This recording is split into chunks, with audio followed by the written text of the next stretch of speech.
Do you have any plans this summer?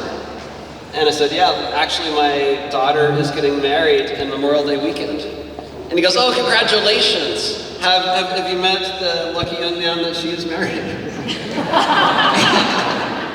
And I started thinking about that, and I know I've known you well over half of your life, Connor. And I've been trying to think about the first time that I met you. So I have this vision of when, it was probably the summer you turned 13. We had this, Amy had this big pool party in our apartment complex where we were living at the time.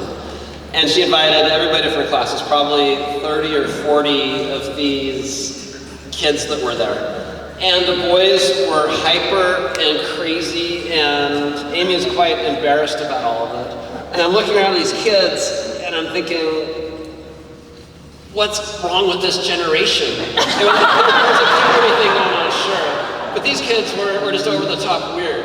And I'm looking around, and I see this one kid who was a head taller than all the other, who was just kind of standing there, and he's looking around, and the expression on his face was he was embarrassed to be a part of this cohort. He was just taller and cooler, and he's like, I'm like, okay, I like that kid.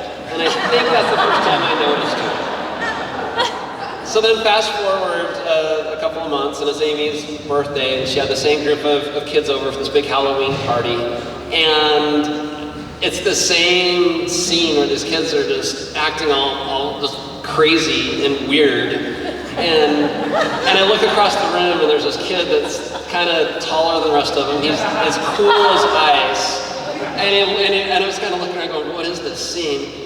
And we catch eyes from across the room, and he kind of shrugs apologetically. Like, yeah, I get it. And I said, if there was a kid, Amy's not allowed to marry anybody here except for that one.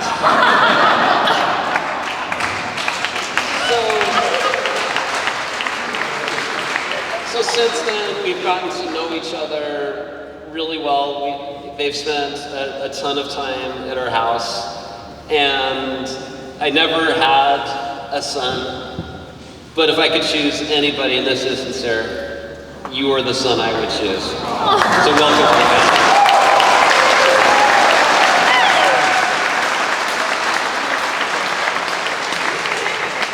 I've known Amy a little bit longer.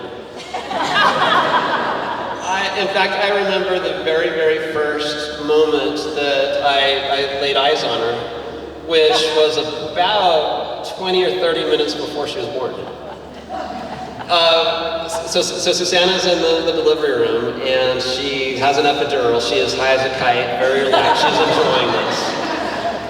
The doctor said, there's no reason for you to go through any pain unnecessarily. You don't have to be stoic and go through some pain. As soon as you're at least feeling comfortable, you can have an epidural. And then, about 20 minutes later, Susie's like, ooh, I think I felt something. Epidural, please. So Dr. Arian is the first person that laid eyes on Amy. And he says, so Roger, you can actually see the top of her head now if you want to come take a look. So I go over and take a look. And Susanna's like, oh, you saw her? You saw her? What does she look like? What does she look like? And the thought that came into my mind was, if you've seen, remember in Empire Strikes Back, in that scene when Darth Vader takes off his helmet, and you see the back of his head? She kind of looks like that. So Dr. Arian looks over and goes, maybe you could name her Dartha. But we named her Amy.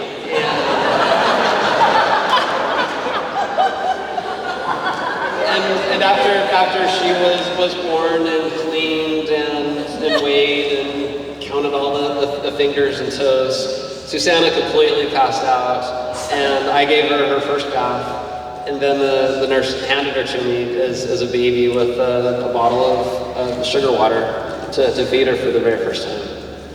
And I had just recently graduated from college. I decided I wanted to be an actuary. I